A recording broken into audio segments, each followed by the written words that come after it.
In experiential qualitative research, we often mean something quite specific when we talk about experience.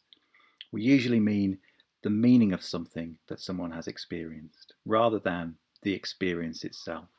So we're trying to understand the relationship between the person and something in their world.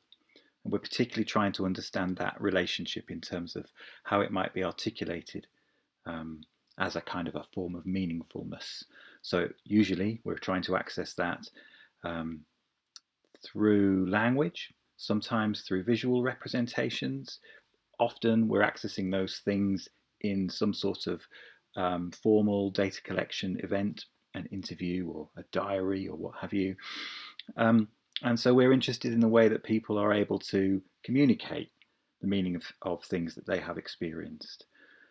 So an experience can be about a person, or it can be about an event or a process, um, or it can be perhaps even about an idea. You can have an experience of your encounter with an idea, for example.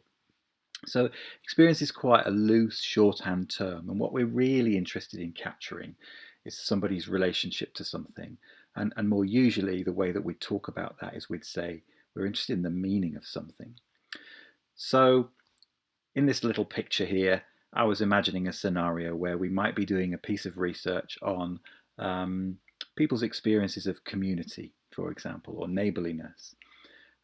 Imagine a scenario where you interview a research participant, and the participant tells you a story about a time when one of their domestic appliances broke and their kitchen was flooded.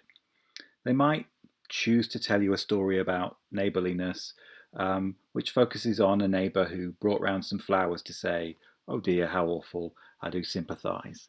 And they might tell you about how caring that neighbour was and how lovely the flowers were. And it's the sense of their attempts to communicate the caringness of the neighbour and the loveliness of the flowers that tell us something about the meaning of those events. And that's something that's produced for us in the interaction that we've created in a research interview. We're not going back in time, we're not re-encountering the aftermath of the flooding and the domestic crisis with them. We don't get to see the flowers and experience their loveliness. We don't get to experience the feeling of feeling cared for. Those things are not accessible to us. It's not some kind of intrapsychic window into the other person's world. It's a linguistic representation. And what we're doing in experiential research is saying the choices that people make in terms of how they try to communicate their experiences to us are important, and they're significant, and they're worth capturing and focusing upon. In the another version of the story, of course, they could tell you a story about a different neighbour who came round with some tools and fixed the device. And there the story might be about how useful it was and how helpful they were. And they still might have had an experience of feeling cared for. So the kind of sense of what it might mean to be cared for could have different features and different kinds of components, and we might be interested as we start to thematize and consider what it means to feel cared for in the different ways that that can be played out for people in our hypothetical study.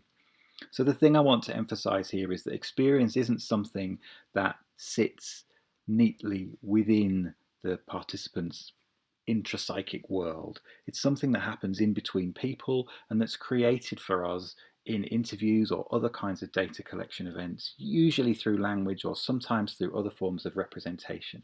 We access it and we understand it and we draw out patterns in it when we start to think about it as a form of meaning making rather than as something that a person carries around within them.